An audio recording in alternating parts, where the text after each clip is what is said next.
The black and white checkered floor of Mel's diner reflects the neon signs bleeding through rain-streaked windows, and on his knees, Lucian Russo is frozen in a way that terrifies the two men who have followed him into every dangerous corner of Miami. His 7-year-old daughter Ava sits in the corner booth, her small body convulsing, her face turning purple, her fingers clawing at her throat as a piece of apple pie lodges deeper with each panicked breath. Lucian, the man who controls every drug route from Brickell to South Beach, whose single nod has ended lives, whose voice alone makes grown men tremble, cannot move. His hands shake so violently they seem disconnected from his body. Tony and Enzo stand frozen like statues carved from stone, their sweat dripping onto expensive suits despite the broken air conditioner rattling overhead. The humid August air presses through the diner door each time it opens, thick enough to taste, carrying the smell of grease and distant thunder rolling across the city. For seconds have passed since Ava stopped breathing. 5. 6. The diner door swings open with a violent gust of wind. A woman stumbles through it like a ghost that refused to leave, and every eye in the room finds her. One of her eyes is swollen completely shut, sealed with purple and black bruising that spread like a stain across her left side. Her split lip bleeds onto her torn white shirt, and around her throat, deep purple handprints circle her skin like a necklace of violence. She carries a canvas bag with everything she owns in the world. In her pocket is $34.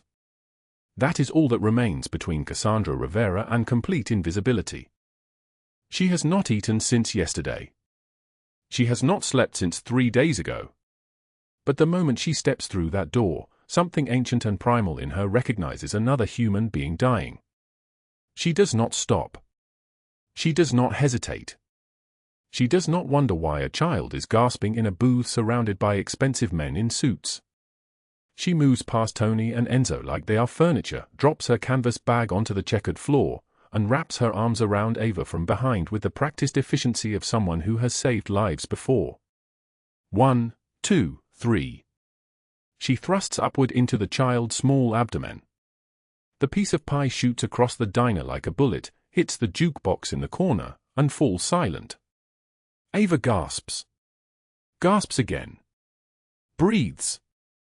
Cassandra collapses backward against the booth, trembling, her one good eye sliding closed as if she has used every reserve of strength she possessed to pull a child she has never met back from the edge of death. Her breath comes in ragged pulls. Her hands are shaking worse than his now. Lucian Russo, the most dangerous man in Miami, stares at this broken woman as if she has materialized from a dream. His daughter is breathing. His daughter is alive. This stranger, this battered, bleeding stranger with $34 and a canvas bag, just pulled his Ava back from the darkness he has feared since the day he buried his firstborn daughter 7 years ago. He does not know her name. He does not know where she came from. But in this moment, kneeling on a checkered diner floor at 3:22 in the morning, Lucian Russo understands that some people are placed in your path by forces that exist beyond the reach of violence or money or power. But what Cassandra did not know, as she sat there with her swollen face and her blooded lip, trembling from the effort of saving a child who belonged to a stranger, was that the little girl she had just breathed life back into lived in a penthouse 30 stories above the Miami skyline, in a room with 2 crystal chandeliers and a crib that had been waiting 7 years for a child who would never sleep in it. She did not know that the small, dark-haired man staring at her with eyes like a storm was a man whose empire stretched across 3 states. She did not know that his men would have killed for him without hesitation, without question, without looking back. And she did not know that saving Ava Russo would set in motion a chain of events that would expose the very people who had hunted her into the night and left her sleeping in a Nissan in a parking lot behind the Miami Civic Center. All Cassandra knew was that her split lip was bleeding onto the diner floor, and she had nowhere left to run. Drop a like if this story is hitting you already. Share it with someone who needs to hear it and subscribe so you do not miss what comes next. Before we continue with what happened after Cassandra collapsed in that booth, we need to rewind. We need to go back 3 days, to the moment when Cassandra Rivera still believed she could disappear into the city and vanish completely. We need to understand how a woman with $34 and a pair of tiny shoes could have become someone worth hunting. 3 days earlier. The Nissan Altima sits in the back corner of the Miami Civic Center parking lot, angled toward the chain-link fence so that no one can see inside without walking directly past. Cassandra sits in the driver's seat with the window cracked just enough to breathe, though the August heat turns the car into an oven. Her breath comes shallow. Her ribs hurt when she inhales deeply. 2 of them might be cracked, but she cannot afford an X-ray, so she simply accepts the pain as part of the landscape of her new life. She has $34 in her wallet. She has $22 in groceries that she bought yesterday using the last of a gift card someone left on a table at the Nighthawk Diner where she works double shifts 6 days a week. She makes minimum wage. She keeps her tips in a mason jar because a bank account requires an address, and she no longer has one. 3 days ago, Douglas Hale found her. Douglas Hale moved through the world like a knife wrapped in ice. He wore suits that cost more than everything Cassandra owned, shoes with Italian leather that cost more than her weekly groceries, a wedding ring on his left hand even though he had divorced 3 years ago. He worked as a collections agent for a woman named Evelyn Blackwell, though collections agent was a polite term for what he actually did. He collected debts, and he did not care whether those debts were real or manufactured. He did not care whether the person owing the money had actually borrowed it or whether Evelyn Blackwell had simply decided they needed to be reminded of their place. 2 years ago, Cassandra had lived in a small house in a neighborhood south of Little Havana. She had worked full-time at the Nighthawk, had a modest savings account, and had just begun the paperwork to foster an 8-year-old girl who had no one else in the world. Then Douglas Hale walked into the diner with a piece of paper claiming she owed $35,000 to Evelyn Blackwell for money she had never borrowed, services she had never requested, a debt that did not exist except in the files that Douglas maintained in the trunk of his black Mercedes. When she refused to pay, they took her house. When she could not pay the foreclosure fees, they took her job. The owner of the Nighthawk Diner was a gentleman named Marcus, but when 3 large men in dark suits appeared in his kitchen and explained that Cassandra Rivera was working for someone who had not paid her debts, Marcus simply told her not to come back. He could not protect her, and he knew it. The foster application was denied. No reason was given. By 8 months ago, Cassandra slept in her Nissan. By 6 months ago, she had washed her face in gas station bathrooms under fluorescent lights that exposed every bruise, every scar, every mark of her degradation. By 3 days ago, when Douglas Hale tracked her down at the Mercy House Women's Shelter and found her in the donation room sorting clothing, she had already lost everything that mattered. She remembers the cold smile on his face. She remembers the smell of his cologne, expensive and suffocating. She remembers the way his hand felt around her throat when he slammed her against the metal shelving unit, when he whispered that she owed Evelyn Blackwell $50,000 now, that the interest had compounded, that she had 72 hours to withdraw the money from an account that she did not have access to, and if she did not pay, he would make sure everyone in Miami knew exactly where to find her.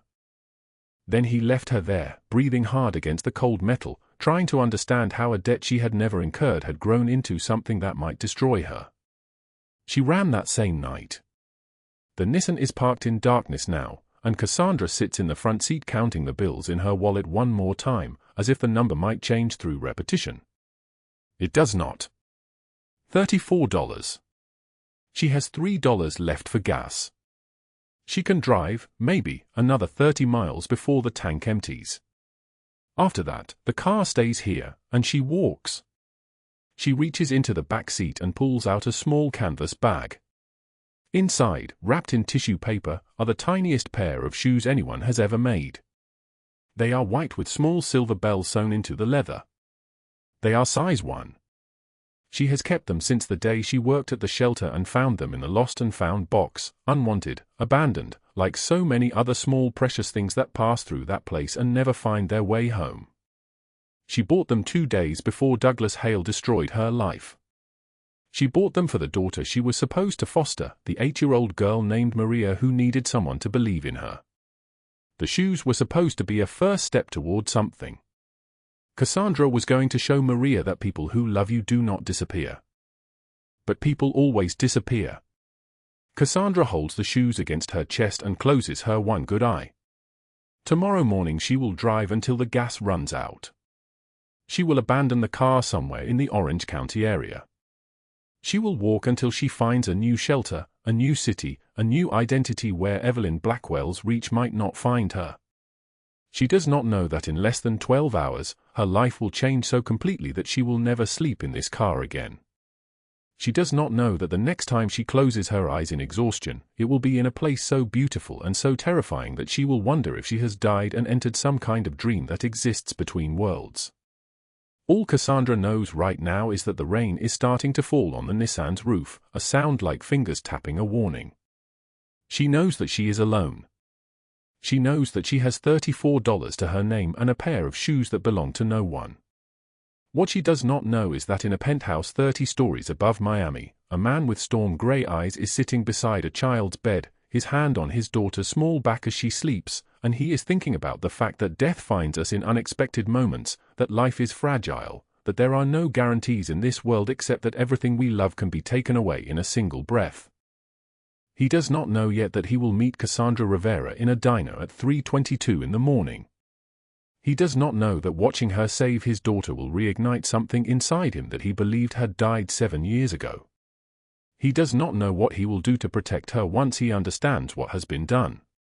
But in 3 days, everything changes. The rain hammered against the Nissan's roof like impatient fingers demanding entry. Cassandra Rivera lay curled in the back seat, her body folded into the space between the rear doors and the front seats, her right arm wrapped around a pair of tiny white first shoes. Size 0. Soft cotton with laces so delicate they looked like they would dissolve if she held them too tight. She had found them 3 days ago in the lost and found bin at the Riverside Women's Shelter, crumpled beneath winter coats no one would claim, and she had taken them because they were small and unbearably beautiful and because holding something that once belonged to someone else's joy made her feel less alone in the dark. The car was a 2008 Nissan Sentra with 187,000 miles on the odometer and no working air conditioning. The seat smelled like stale coffee and the kind of fear that soaks into fabric when a person spends enough nights afraid to sleep deeply. Outside, the Miami heat pressed against the windows like a living thing trying to get in. It was 6:48 in the morning.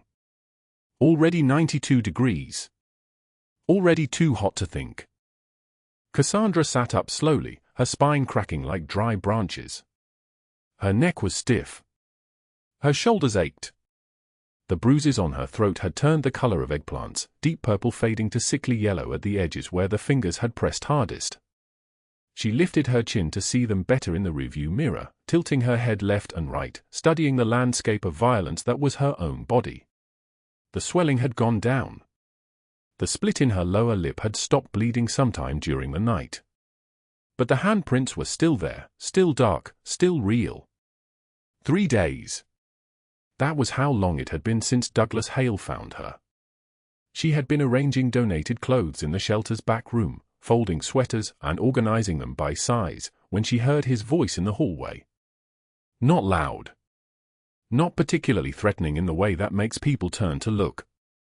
Just a man's voice asking the receptionist if a woman named Cassandra Rivera was there. The receptionist said no, there was no one by that name, but Cassandra's hands had stopped moving. Her whole body had gone rigid. Because she knew that voice. She had heard it once before, through a phone line, cold and professional as a banker's. He found her before she could move. He pushed into the back room and closed the door behind him. He was 47 years old with slicked-back black hair that looked like he'd combed it with something wet. His suit was cheap, polyester blended with some synthetic that didn't breathe, and it fit him badly across the shoulders. He smiled at her, and his teeth were too white, too perfect, too new to look real. "Cassandra Rivera," he said. "Not a question. A verification. We need to talk about your debt."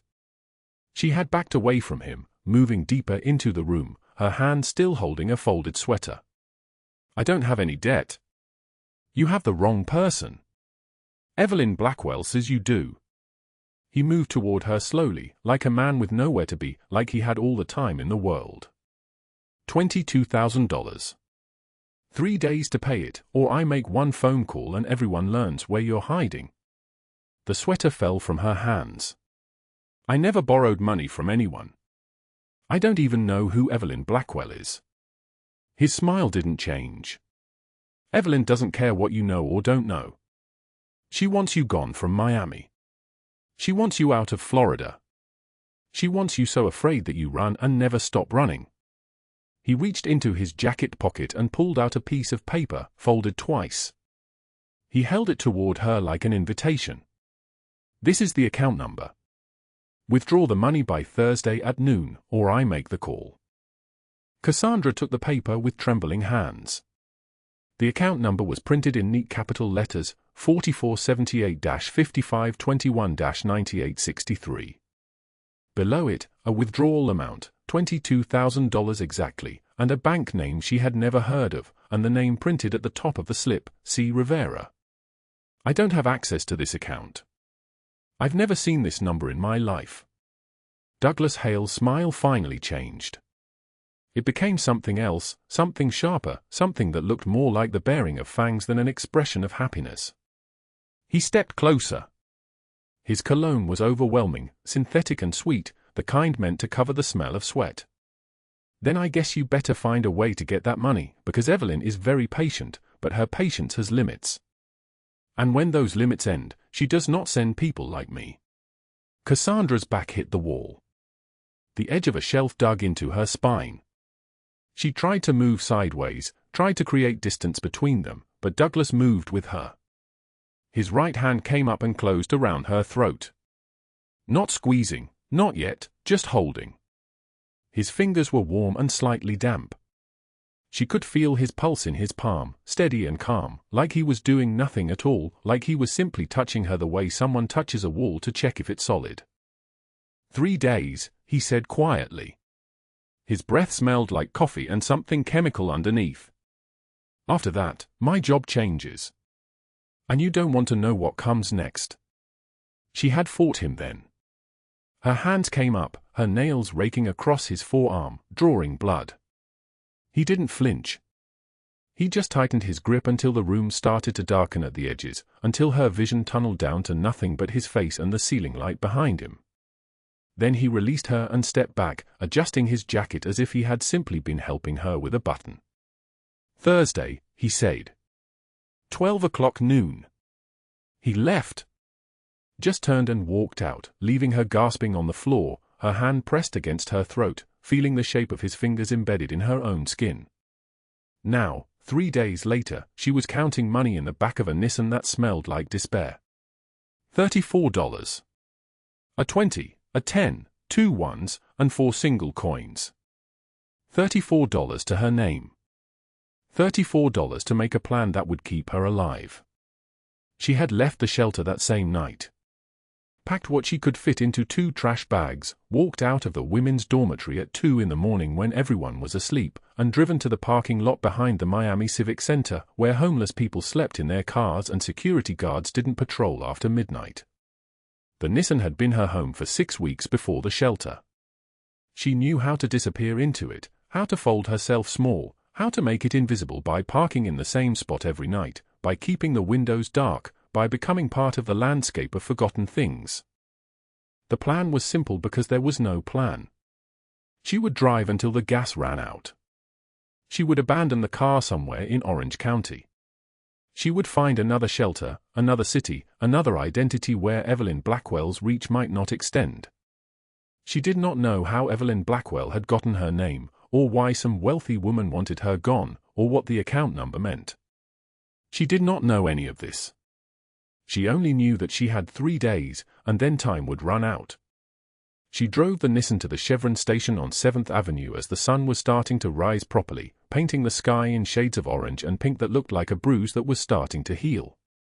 She parked between 2 large trucks so her car would be hidden from the street view, and she grabbed her bag from the back seat. The bag contained everything she owned: 2 pairs of pants, 3 shirts, 1 sweater with a hole in the armpit, a toothbrush, a bar of soap, a bra, underwear, and socks that didn't match. The bathroom was in the back of the convenience store, past the coolers and the candy aisle, through a door that required a key from the cashier. The cashier didn't look at her. Nobody ever did. She was the kind of woman who had learned to be invisible, who wore her exhaustion like camouflage, who carried her fear so quietly that other people didn't notice she was there at all. The bathroom light was fluorescent and merciless. The kind of light that leaves no shadows, that shows everything. She locked the door and looked at herself in the mirror above the sink. Her face was thinner than it should be. Her eyes were the color of brown that looked almost gray when the light hit them in certain ways. Her hair, which had once been long and thick, now hung past her shoulders in a lank, dull tangle. She had washed it with dish soap 2 days ago because she didn't have access to shampoo. The damage was visible. Her skin had the papery quality of someone who doesn't drink enough water, doesn't sleep enough hours, doesn't eat enough calories. But the bruises were the worst part. The handprint circled her throat like a necklace made of violence. Like a collar. Like a brand.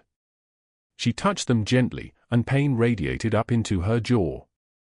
The edges had started to yellow, which meant they were starting to heal, which meant that in a few more days, they might fade enough that long sleeves and high collars wouldn't be necessary.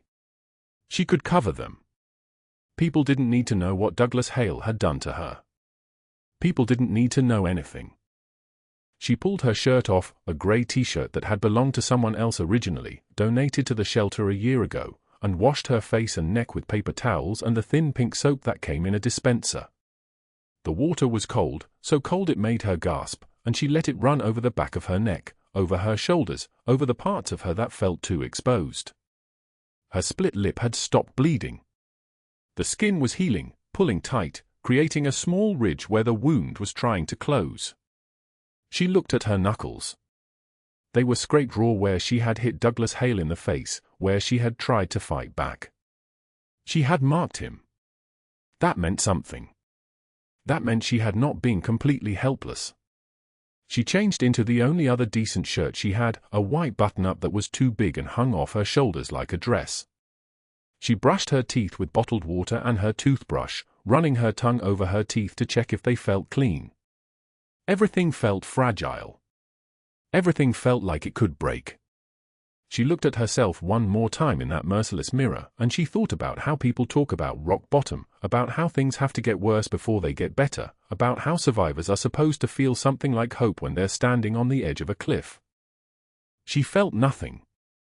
Just a kind of hollow exhaustion that made breathing feel like work. When she stepped out of the bathroom, the sun was fully up. The chevron was starting to fill with morning traffic. People getting coffee before work. People buying gas to get to jobs that probably paid them less than they needed to survive. Cassandra bought a large coffee with $2 of her 34, and she sat in the parking lot in her Nissan, hands wrapped around the cup, letting the heat warm her skin, and she counted the hours until Thursday at noon. She had no plan. She had no money. She had no one to call and no place to go except forward into whatever came next.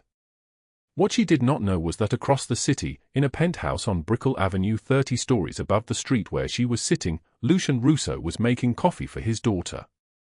His hands, which had ordered the deaths of 17 men, which had orchestrated the collapse of rival operations, which had built an empire out of blood and silence, were carefully pouring warm milk into a child's cup.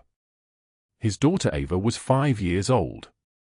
She had her mother's dark eyes and her father's quiet intensity. She would grow up to be either extraordinary or destroyed. There was no middle ground for the children of men like him. Lucian didn't know that in 12 hours, a woman with bruises on her neck and $34 in her pocket would walk into a diner and change everything he thought he had learned about loss. The August heat pressed against the diner windows like a living thing. Cassandra Rivera sat in the corner booth with her canvas bag clutched to her chest, her one good eye fixed on the door, watching for Douglas Hale or anyone else who might be hunting her. Her split lip had stopped bleeding an hour ago. The bruises on her throat had deepened from purple to black. She had $34 left in the world, and it was Thursday at 2 a.m. She did not know that across the city, in a penthouse 30 stories above Biscayne Bay, a man named Lucian Russo was reading her life story on a computer screen. The report Enzo had compiled lay open in Lucian's mahogany office. Cassandra Rivera, age 31. Former pediatric nurse. Fled Atlanta 14 months ago after her husband's death in a warehouse fire ruled arson. No criminal record. No assets. No connection to any account ending in 9863. The only thing connecting her to the $22,000 Douglas Hale demanded was a forged signature on a loan application she had never signed. Lucian's hands, which had ordered the deaths of 17 men, rested flat on the desk. His dark eyes, the color of storm water, moved across the words without blinking. He thought of Ava in the booth at Mel's diner, choking on peach pie. He thought of Cassandra's one swollen eye fixed on his daughter's face while everyone else froze. He thought of his own daughter Isabella, who had been born silent and left the world the same way, 7 years ago this November. He picked up the phone. "Tony," he said. "Bring her to the penthouse. If she resists, carry her. And find Douglas Hale. I want to know everything, where he sleeps, who he eats with, what he fears most." The line went dead. 2 days stretched between that phone call and what came next. Cassandra spent those 2 days deteriorating. She slept 90 minutes on Thursday night, woke at dawn to Douglas Hale's knuckles rapping against her Nissan window. The car rocked with his weight as he leaned against the door. "1 day left," he said, his voice thick as oil. $22,000, or I make the call. Your choice, sweetheart." His smile was the smile of a man who had never learned that cruelty leaves a mark that never quite heals. Cassandra did not look at him. "I told you. I don't have access to that account. I don't know what you're talking about." "Then I guess we'll see how much your pride is worth." Douglas straightened, brushed an imaginary speck of dust from his silk tie, a tie that cost more than a month of Cassandra's old rent, and walked away, his footsteps echoing off the asphalt. She counted her money again. $34. She had not eaten in 2 days. Her stomach had stopped complaining. That night at 2 a.m., with nowhere else to go, Cassandra returned to Mel's diner. Lucian was waiting in the corner booth. He sat with Ava beside him, the child's small hands wrapped around a cup of hot chocolate topped with whipped cream. A placemat lay on the table with a half-finished coloring page, a drawing of a house with a sun and flowers, rendered in purple crayon. Ava looked up from her work when Cassandra appeared in the doorway, and something shifted in the child's face, a kind of recognition that children possess when they encounter someone who has shown them kindness without expecting anything in return. "You came back," Lucian said. His voice was calm. Certain.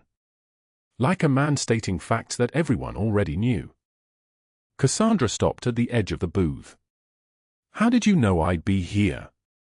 "Routine is survival for people with nowhere to go. This is your routine." He slid a laminated menu toward her. "Order anything." "I can't pay for it." "I didn't ask you to." Cassandra sat slowly, as if the seat beneath her might collapse. Her canvas bag remained in her lap, her fingers gripping the handles. She was ready to run. She had always been ready to run. Ava put down her purple crayon and looked up at the woman who had saved her life. "You were brave," Ava said. Her voice was small, clear, factual. "Daddy said you were very brave." Cassandra's one good eye filled with water. Her hand moved to the small objects in her bag, 2 tiny white shoes, size newborn, purchased on a Wednesday afternoon 7 years ago when the world still felt like a place where things could turn out right. She pulled the shoes out. Lucian watched her hands as she placed them on the table. "Those shoes," he said quietly. "Tell me who they belong to." Cassandra's voice, when it came, was barely a whisper. "My daughter." She would have been 3 now. "I was 8 months pregnant when my husband died in the fire. The stress, the fear, I went into early labor at the hospital. They said it was the shock to my body. She didn't survive the first night. I held her for 2 hours. She was perfect. All of her was perfect. She was just." Cassandra stopped. She could not find words large enough to hold what had happened. "I bought these shoes the week before she was born. I was imagining what her feet would look like in them. After the funeral, I ended up at a shelter in Jacksonville. I was trying to rebuild, trying to figure out how to survive without anything left. And then Douglas Hale found me. He said I owed money. He said there was an account. He said if I didn't pay, he'd make me disappear. She placed the shoes back in her bag carefully, as if they were still fragile, still at risk of breaking. I grabbed these from the lost and found at the shelter because I couldn't leave them behind. They're the only thing I have that proves she was real. Lucian's jaw tightened. His hands, resting on the table, curled into fists and then released. Tony and Enzo, standing near the counter pretending to examine the pie display, exchanged a glance that lasted a single second, long enough for them to recognize that something fundamental had shifted. In 15 years, they had never seen Lucian Russo's eyes glisten like this.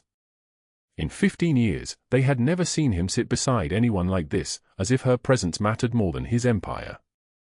Ava reached across the table and took Cassandra's hand. "I like your shoes," Ava said. "They are very small and very pretty." Cassandra's breath caught. Lucian pulled out his phone and showed Cassandra a photograph. A man's face, mid-30s, with the kind of handsomeness that came from expensive dentistry and no conscience. "Is this Douglas Hale?" Cassandra's face went white. "How do you have that? Is this him?" "Yes." Lucian swiped to another photo. A woman in her late 50s, platinum blonde, wearing a pearl necklace that caught the light like diamonds. Her smile was the smile of someone who had learned to weaponize kindness. Evelyn Blackwell. She runs a private collections firm. They target vulnerable women, women with no families, no resources, no one to believe them. They forge documents, manufacture debt, drain accounts these women never had access to. Then the women disappear. New identities sold on the dark web. Bank accounts emptied. Lives erased. He locked the phone. "You're not the first." Cassandra stared at him. "Why would you help me? I'm nobody." "You saved what matters most to me," Lucian said.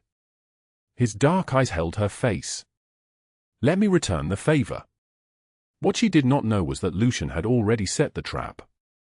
The financial records had been collected. The forged documents had been photographed. The victims had been located. Everything was prepared. Everything was waiting for the final piece to fall into place. The next morning, at 6:27 a.m., Douglas Hale cornered Cassandra outside a gas station bathroom. She had been washing her face, trying to scrub away the exhaustion, when she heard his voice. "Last day," he said. He held a cup of coffee that steamed in the humid air. He was relaxed, confident, certain of his victory. $22,000 right now, or I pick up my phone and make the call that ends you. Cassandra backed away. "I told you.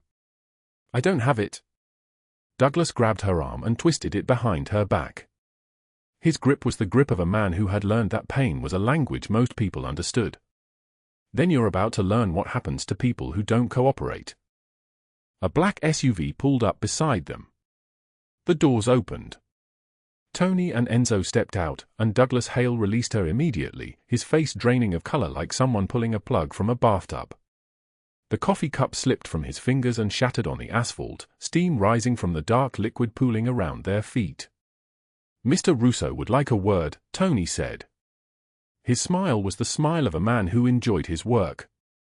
Meanwhile, in a glass office overlooking downtown Miami, Evelyn Blackwell was standing in front of a full-length mirror, adjusting her appearance for the charity gala that would be broadcast live on local television that evening.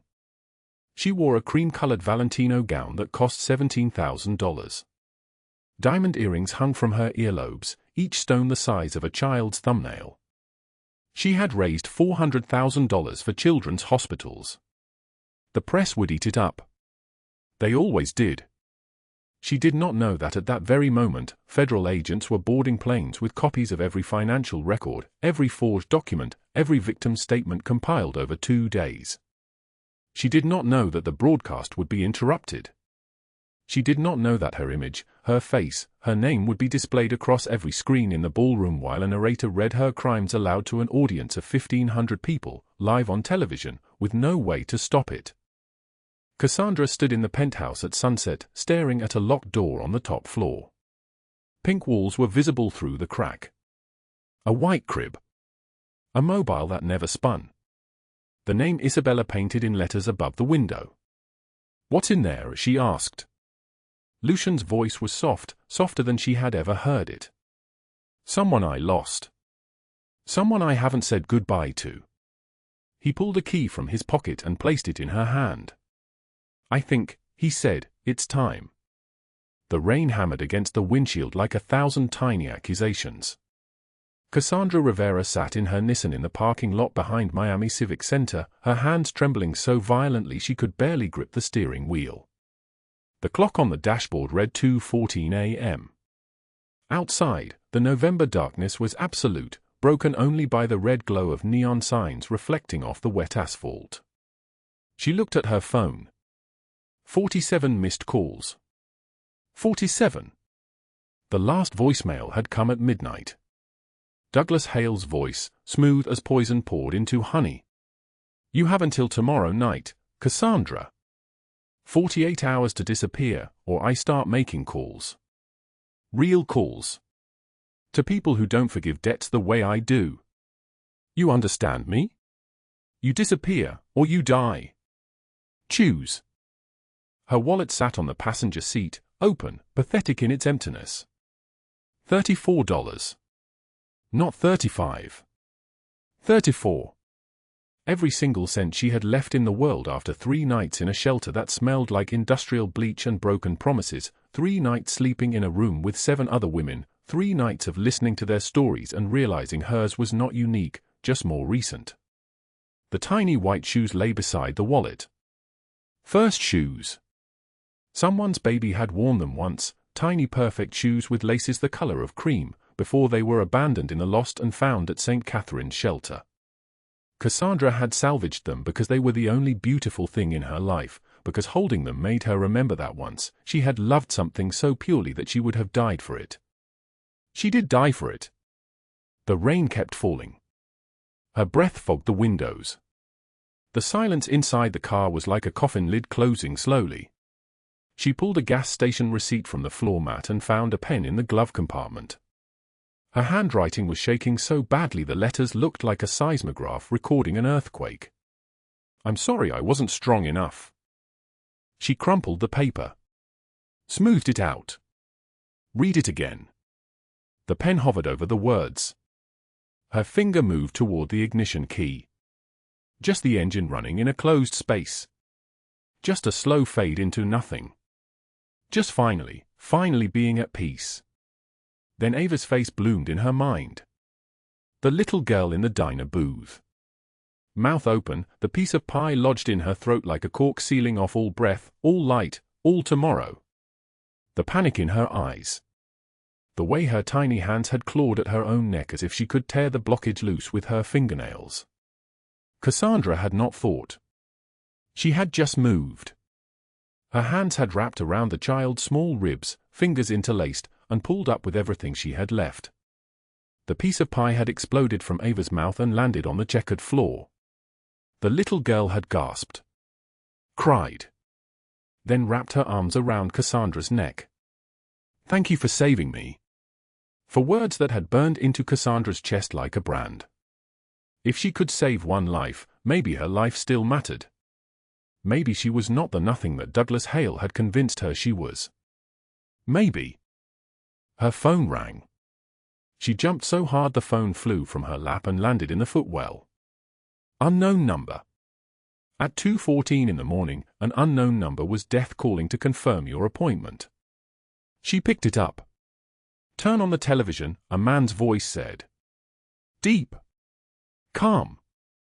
Solid like an oath carved into stone. "Who is this?" "Someone who does not forget when a woman saves what matters most to him." "Watch the television. Watch what happens to the people who tried to destroy you. And then we need to talk about that locked door." The line went dead. Cassandra's hands were still shaking as she turned on the small television mounted on her dashboard. The battery indicator flickered yellow, but it came to life. The Perez Art Museum Miami filled the screen. A charity gala. Cameras. Thousands of people in designer clothes, champagne flutes catching the light like tiny trapped stars. The banner across the stage read, "Blackwell Foundation for Vulnerable Families." The words made Cassandra's stomach turn to acid. And there she was. Evelyn Blackwell stood at center stage in a cream-colored Valentino gown, her diamonds catching every light in the ballroom like she was wearing liquid wealth. She was accepting applause with a smile that could have been painted on by a master artist, every muscle controlled, every gesture choreographed. These families, Evelyn was saying, her voice warm as heated honey, need champions. They need people who believe in them when the world has written them off as disposable. That is why we are here tonight. Because every life matters. The hypocrisy was so thick Cassandra could taste it. Evelyn continued. Her voice washed over the crowd like a benediction. She thanked her donors by name, made strategic eye contact with politicians, positioned herself as the savior of the vulnerable while standing on a stage that cost more per square foot than Cassandra had earned in the last 12 months. In the back of the ballroom, near the service entrance, Douglas Hale stood with his phone in his hand. Cassandra could see him on the broadcast, a tall man in an expensive suit, his face sharp as a knife, his smile cruel. He was waiting for something. Waiting for confirmation that she had been handled. That she was gone. That the loose end had been tied off permanently. The main screen behind Evelyn flickered. It was sudden, like a light switch flipping. The promotional video dissolved into static, then into something else entirely. A spreadsheet appeared. Names.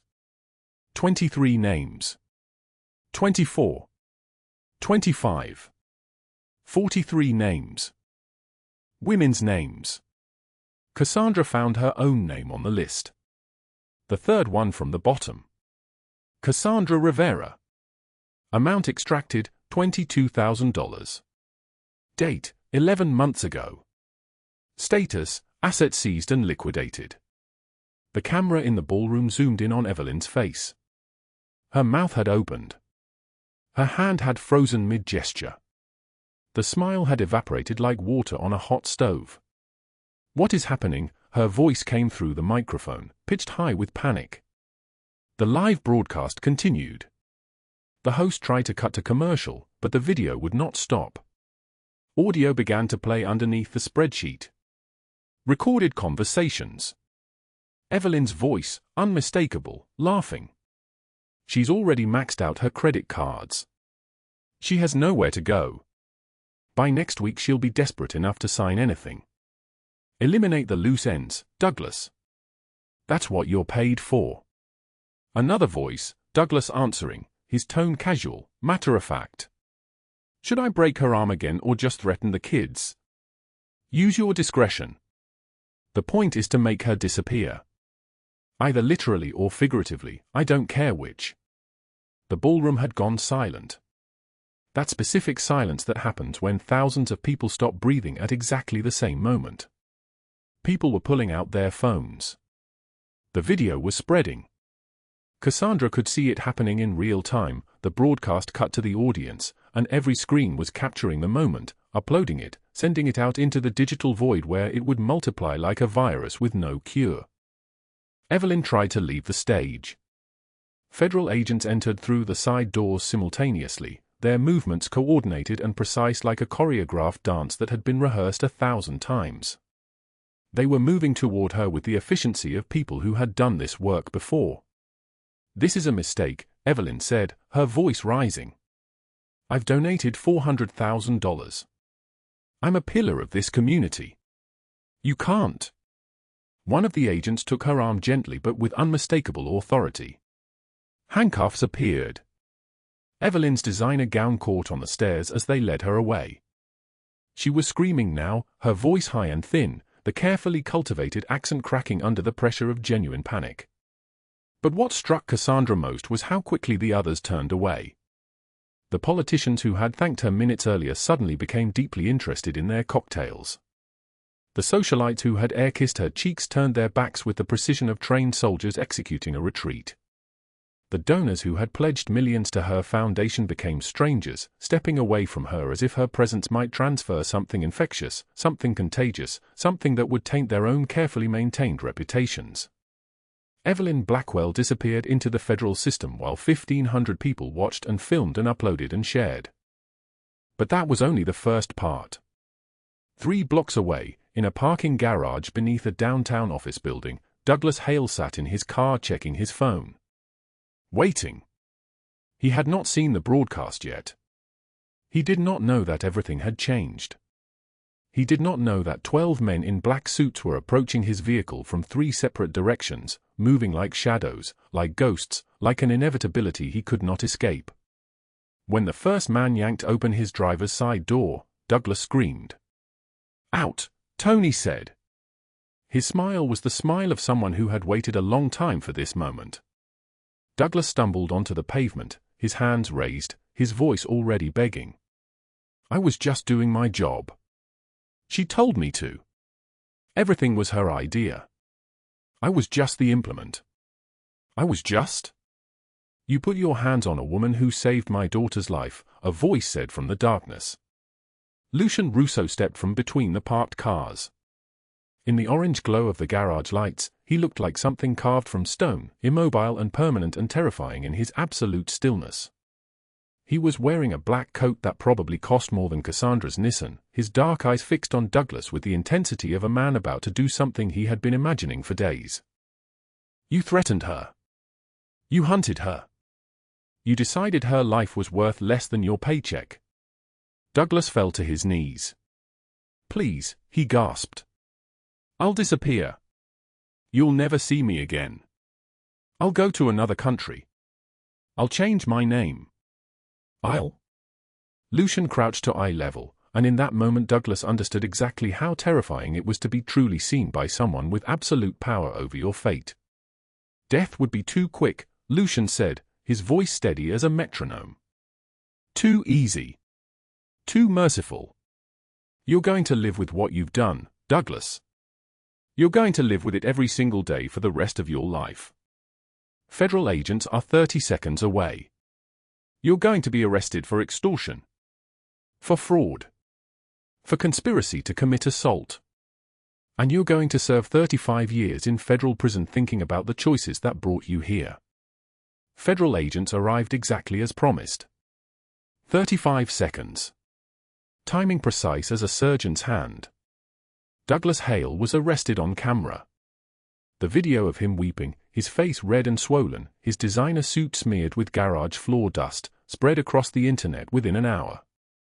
By morning, 2 million people had watched a man who had terrorized vulnerable women sobbing on his knees. By the end of the week, every news outlet in the country had run the story.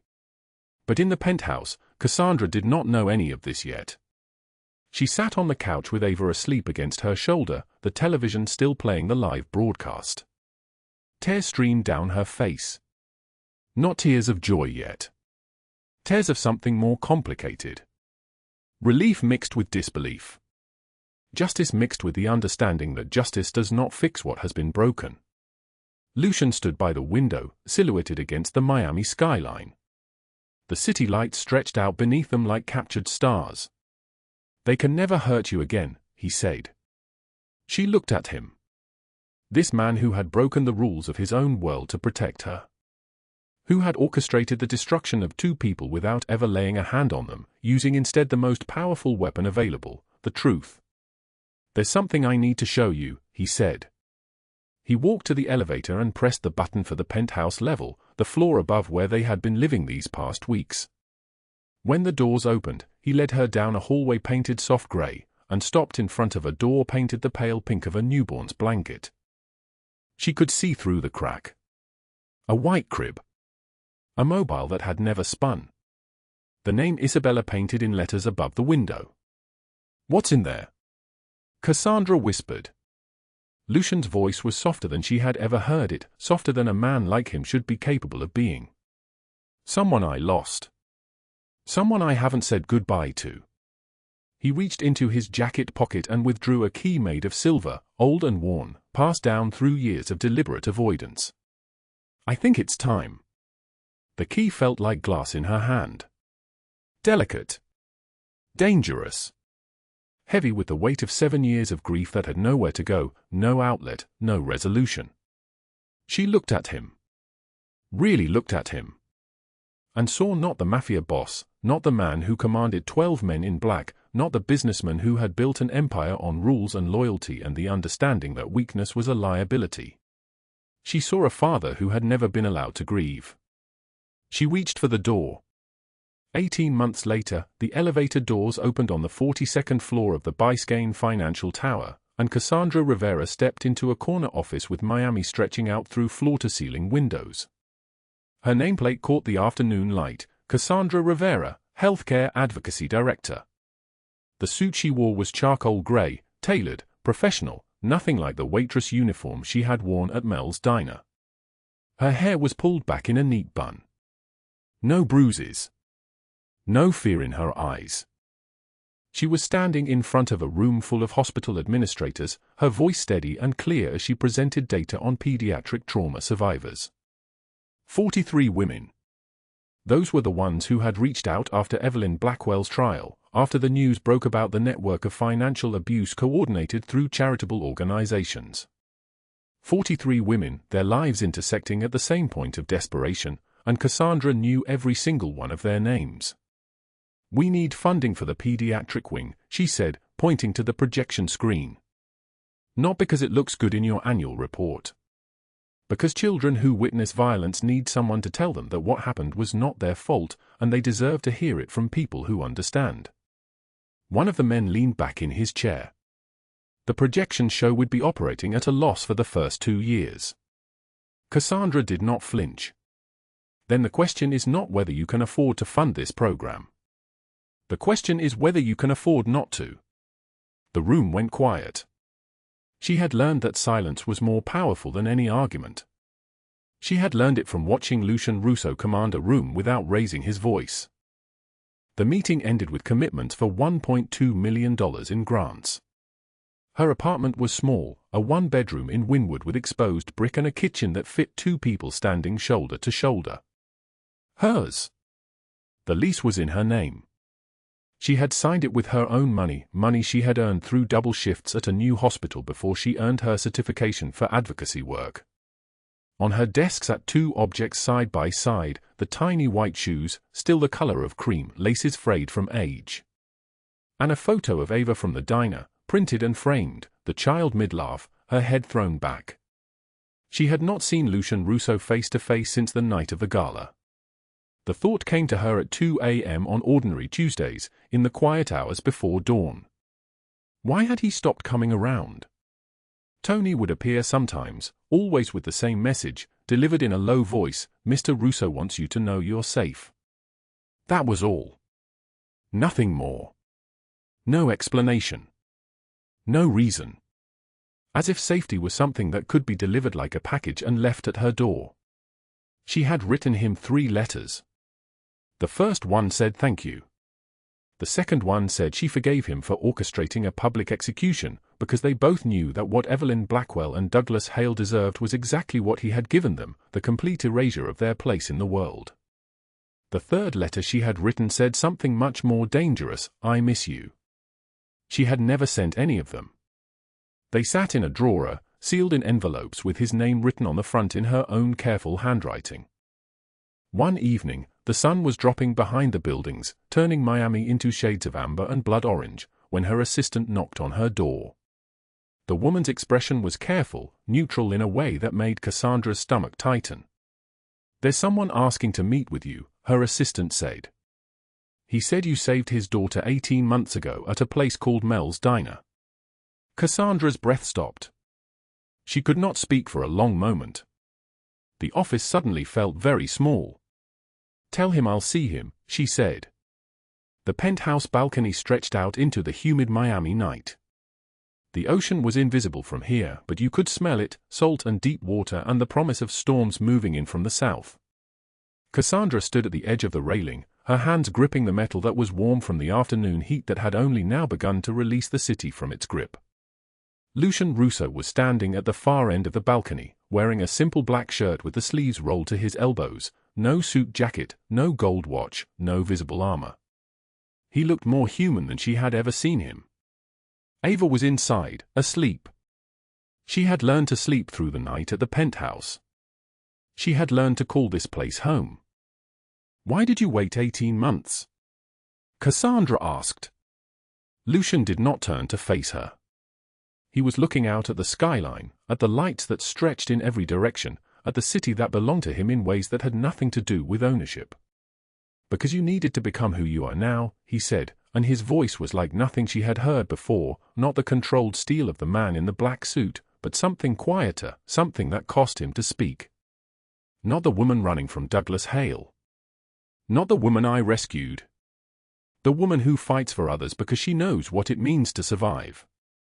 That woman had to exist on her own terms, or she would never be whole. You could have called. I could have." He turned then, and the city lights caught the scar that ran from his eye to his cheekbone. "But I wanted you to choose to see me, not because you owed me, but because you wanted to. Because somewhere in these 18 months, you decided that what I am is someone worth knowing, even knowing everything you know about me." Cassandra stepped beside him. The railing was cool under her hands. Below them, Miami breathed like a living thing, car horns, distant sirens, the sound of a city that never slept. "I wanted to thank you," she said. "For everything. For saving my life." Lucian looked at her then, really looked at her, and she saw the moment something shifted in his eyes. Like a door opening that had been locked for a very long time. "You saved mine first," he said. "That night in the diner, when Ava was choking, I was on my knees, powerless. I've spent 7 years locked in grief, unable to move forward. I kept my first daughter's nursery frozen in time because I couldn't accept that she was gone. But watching you, beaten, bleeding, with nothing left, choose to save Ava instead of walking away taught me something I'd forgotten." "What?" Cassandra whispered. "That real strength is not found in never falling, but in always standing back up." She felt the tears on her face before she realized she was crying. But she was smiling. She reached into her bag with shaking hands and withdrew the tiny white shoes. The laces were still frayed. The leather was still cream-colored and soft from 17 years of being worn by a child who had lived for only 1 year before the world took her back. "I'm ready to let go now," Cassandra said. "Because of you.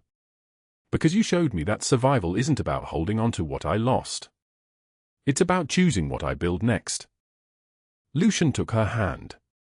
His palm was warm. His grip was gentle. "Then let's build something together," he said. 3 days later, they opened the nursery. Cassandra and Lucian stood in the doorway of that pale pink room, and together they began to pack. The crib that had held no baby. The toys that had never been played with. The clothes in sizes that a child would have outgrown in weeks. They donated everything to the women's shelter where Cassandra had stayed when she was running, when she had $23 in her wallet and nowhere else to go. The name Isabella painted in letters above the window, they had that carefully removed and framed. It would hang in Lucian's office now, not as a shrine, but as a memory. A child who had been here, who had mattered, who would be remembered. Ava helped pack the boxes, asking questions in the way children do, questions that cut straight to the truth. "Where did she go?" Ava asked, holding a small white blanket with a bunny embroidered on the corner. Lucian knelt beside his living daughter. He had not spoken Isabella's name aloud in 7 years. The grief had lived inside him like a tumor, growing in the silence. Now he opened his mouth and let her name out into the world. "She went to heaven," he said. "Before you were born. Before I even knew I would have you." "Will she be sad there?" Ava asked. "No," Lucian said. "She's not sad. She's at peace. And now other people are going to be safe because of her? Because we're helping them the way we wish someone had helped her mother." Cassandra watched him speak. She watched his hands tremble slightly as he folded the blanket. She watched him stand and turn to her with an expression that contained all the grief and all the healing, layered together like geological strata, each year of pain visible if you knew how to read it. When the last box was sealed, Lucian placed his hand on Cassandra's shoulder. "Thank you," he said. "Not for the help. For the permission. For being strong enough to stand beside him while he finally let go." Cassandra Rivera entered Mel's diner with $34 and a pair of tiny shoes, not knowing the child she saved belonged to Miami's most dangerous man. She thought she was at her weakest. But Lucian Russo saw the truth, that real strength is not found in never falling, but in always standing back up. And sometimes, the person you save ends up saving you right back. If this story moved your heart, drop a like and share it with someone who needs to hear it. Subscribe because tomorrow we have another story that will change how you see strength, survival, and second chances. What would you have done in Cassandra's position? Tell us in the comments. Thank you for staying with us until the very end. We wish you good health, a joyful life, and days filled with peace and happiness. Remember, after the rain, the sky clears. Goodbye, and we will see you again in the next video.